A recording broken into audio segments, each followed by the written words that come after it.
Even though the wind may blow, troubles toss you to and fro. Get on your knees and give it time. They're the answers. Atos capítulo 2 é a ideia da nossa série. Nós falamos semana passada que uma igreja, a igreja dos sonhos de Deus, é uma igreja que ora, que valoriza esse relacionamento com Deus, essa busca, né, através da oração. A gente viu isso. E nas quartas-feiras nós estamos colocando isso em prática. Estamos aqui juntos, orando, né? Orando por várias coisas. E eu convido você, incentivo você a estar nessa próxima quarta conosco aqui também, participando. Atos capítulo 2 agora, enquanto a gente não entra no nosso texto base de hoje, Atos capítulo 2, um texto conhecido, verso 42. É desse texto que nós estamos tirando os subtemas, as ideias, para falarmos nas mensagens desse mês. Verso 42 do capítulo 2 de Atos diz assim, Atos 2, 42. E eles se dedicavam ao ensino dos apóstolos e à comunhão, e ao partir do pão e às orações. Todos estavam cheios de temor, e muitas maravilhas e sinais eram feitos pelos apóstolos. Os que criam mantinham-se unidos e tinham tudo em comum. Todos os dias continuava a reunir-se no pátio do templo e partia o pão de casa em casa e juntos participava das refeições com alegria e sinceridade no coração, louvando a Deus e tendo a simpatia de todo o povo. E o Senhor lhes acrescentava diariamente os que iam sendo salvos. É daí que nós estamos extraindo as ideias. A igreja que Deus sonhou. Não é? A gente vê no texto, era uma igreja que orava, estava junta, em comunhão, orando. E hoje era uma igreja que evangelizava, que pregava a palavra. Nós sabemos que nos versos anteriores, 3.000 pessoas aceitaram a palavra depois da pregação de Pedro. E essas pessoas são essas dos versículos que nós lemos, e eles estavam unidos ali e pregavam a palavra de Deus. Por quê? Porque a missão de Deus era essa. Começa em Jerusalém, mas vai se espalhar. E é interessante que se você conhece o livro de Atos, você vai perceber que os primeiros capítulos, eles estão com a visão só de Jerusalém. Estão pregando em Jerusalém, estão influenciando as pessoas, né, que eles conviviam, mas a visão de Deus era muito além. O plano de Deus era muito além. Como Davi falou, o plano de Deus não é só aqui. Mas, claro, começa aqui. Não é? Para cumprirmos o sonho, a missão de Deus, a missão da igreja, nós precisamos começar aqui. Tá certo? Evangelizar aqui as pessoas que nós conhecemos, para que possamos começar a sair, né? Como já começamos a fazer isso, e atingir outras cidades. O sonho dessa família não é simplesmente evangelizar essa cidade, mas é evangelizar as cidades que estão ao redor, que precisam de Jesus, precisam da palavra de Jesus. E se você percebe, você vai lendo os capítulos, vai crescendo o número dos discípulos. Por exemplo, capítulo 5, verso 14 de Atos, diz: e o número cada vez maior, homens e mulheres, criam no Senhor e lhe eram acrescentados, a igreja, a família, o corpo. E quando eu estou falando sobre igreja, eu não estou falando sobre esse prédio não, tá certo?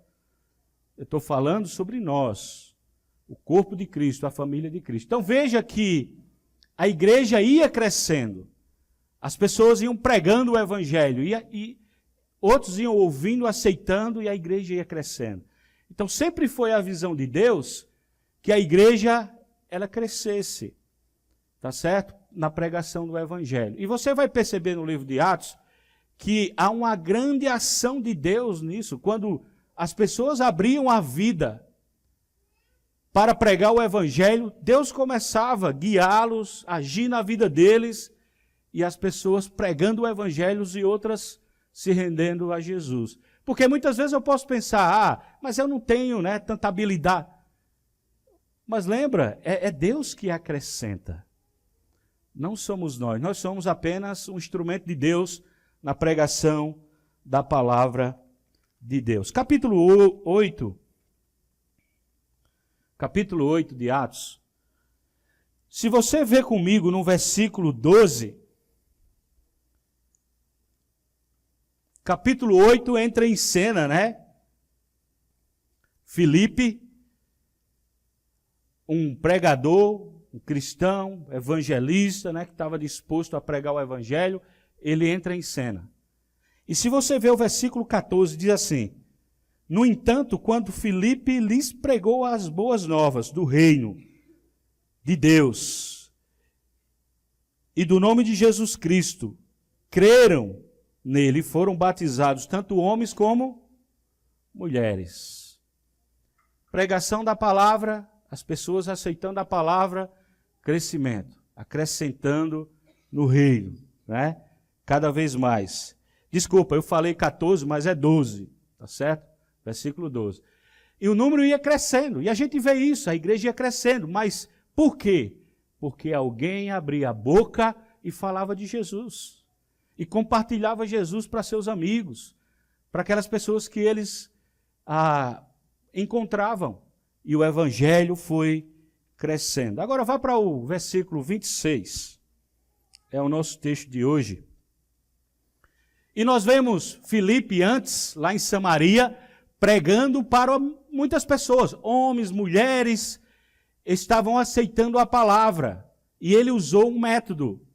Mas é interessante que, para Filipe, tanto faz ser pregar para uma multidão, o evangelho, ou pregar para uma pessoa. Nós podemos ver isso no verso 26. Diz assim: um anjo do Senhor disse a Filipe: vá para o sul, para a estrada deserta que desce de Jerusalém para Gaza, porque lá tem alguém que precisa ouvir o evangelho, né? E a gente vê aqui que Filipe, ele estava com uma multidão pregando o evangelho, né? Talvez era muito bom ficar ali com aquelas pessoas, ensinando mais, fazendo um discipulado, ensinando um pouco mais. Mas não, o que é que ele faz? Ele vai na direção do Espírito, da vontade de Deus, e ele continua pregando o evangelho. Ele não pensou assim, não, essa multidão tá bom, vou ficar aqui. Não, mas ele deu mais um passo. Agora, algumas lições que a gente pode tirar desse texto, capítulo 8. Primeira lição, olhando para a ação de Deus na vida de Filipe, é que uma pessoa é muito valiosa para Deus. Que valor tem? Filipe estava lá, uma multidão tinha se entregado a Jesus. Imagine como é bom estar aqui. Mas Deus convida e ele sai daquela comunhão que ele estava para pregar a palavra numa estrada, para uma pessoa. Mas ele sai, ele vai. Então, uma pessoa é importante para Deus. Eu lembro quando o Souto Maior falou aqui, o ano passado, né? Nós tivemos 11 batismos. 11 batismos, só 11. Uma pessoa tem muito valor para Deus. Então nós precisamos uma pessoa. No meu grupo de casa só vai uma pessoa, um visitante. Uma pessoa é importante para Deus. E Deus vai mover um ser humano para que aquela outra pudesse compreender a palavra de Deus. E ele moveu. Agora, a segunda coisa que eu aprendo, se você olhar o versículo 26, 27 e 29, a segunda coisa que nós podemos aprender aqui é que nós precisamos ir aonde os pecadores estão. Se eu ficar esperando as pessoas chegarem a mim e disserem assim: Paulo, eu quero me converter. Acontece. De uma forma rara. Mas é interessante porque Deus envia um homem para ir aonde o pecador precisa. E ele vai. Nós precisamos entender. Eu preciso sair do meu conforto para ir aonde alguém precisa de Jesus. Eu preciso. E sabe, grupo de casa é muito bom por causa disso. Eu posso convidar meus amigos que estão precisando de Jesus. Eu posso sair da minha casa, do meu conforto, para pregar o Evangelho. E Filipe, ele faz isso aqui. Agora, uma atitude na vida de Filipe que a gente vê, era que ele era obediente à voz de Deus. Deus falou: Filipe, vai lá numa estrada que tem alguém que não está entendendo a palavra e você precisa explicar. E o que é que ele faz? Ele poderia dizer: não, eu estou aqui, eu tenho olha a multidão que eu estou cuidando, né? Não, eu estou preocupado aqui. Não, mas ele estava aberto, ele era obediente à voz de Deus. E qual é a voz de Deus para nós? Com relação a evangelismo, a levar a palavra de Deus. Qual é a voz de Deus para nós? A voz de Deus é que eu possa compartilhar a palavra dele para outras pessoas. Assim como Filipe o fez. Pregou a palavra para uma pessoa, né, que ele poderia pensar assim: espera aí, um eunuco, eu vou me juntar com essa pessoa? Ele poderia ter pensado várias coisas, mas ele foi, porque ele era obediente e ele entendia que pessoas eram importantes para Deus. Versículo 30. No verso 30, diz assim: então Filipe correu para a carruagem e ouviu o homem lendo o profeta Isaías e lhes perguntou: o senhor entende o que está lendo? Olha a forma de evangelismo dele, né? Você entende aí, você compreende. E o eunuco vai dizer: mas como é que eu como? Não compreendo, não sei de quem fala de si mesmo. E ele sobe na carruagem e começa a explicar as escrituras para aquele homem. E é interessante o poder que as escrituras têm. A explicação levou aquele homem, né, a tomar uma decisão. Então veja como é importante. É outra lição. Nós precisamos aprender a palavra para poder explicar para as pessoas. Deus moveu Filipe para explicar, tirar as dúvidas que aquele eunuco tinha. Dúvidas da palavra. Mas ele vai e ele explica a palavra com paciência.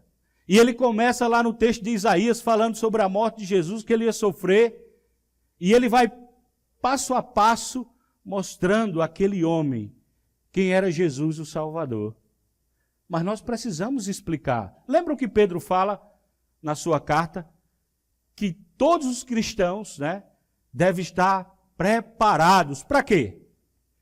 Por que nós precisamos estar preparados? Para quê, Mauro? Para responder, para tirar as dúvidas.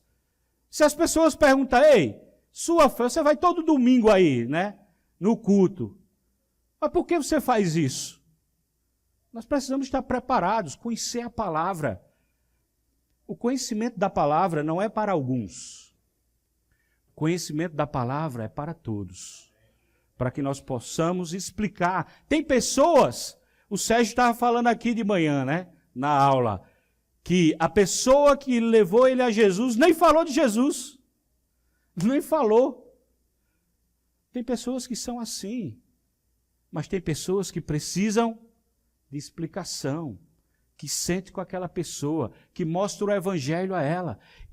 E Deus vai usar eu e você. Por exemplo, quem é que Deus vai usar na faculdade?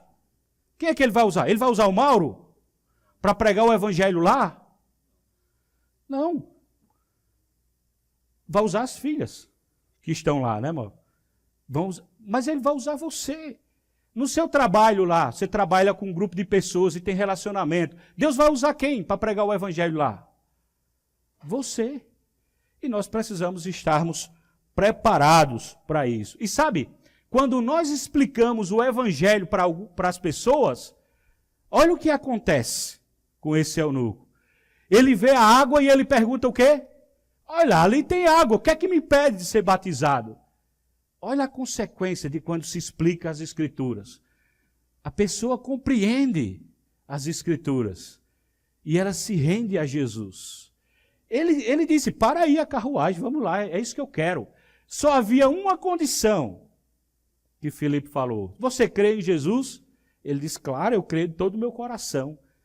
E aí Filipe o batizou.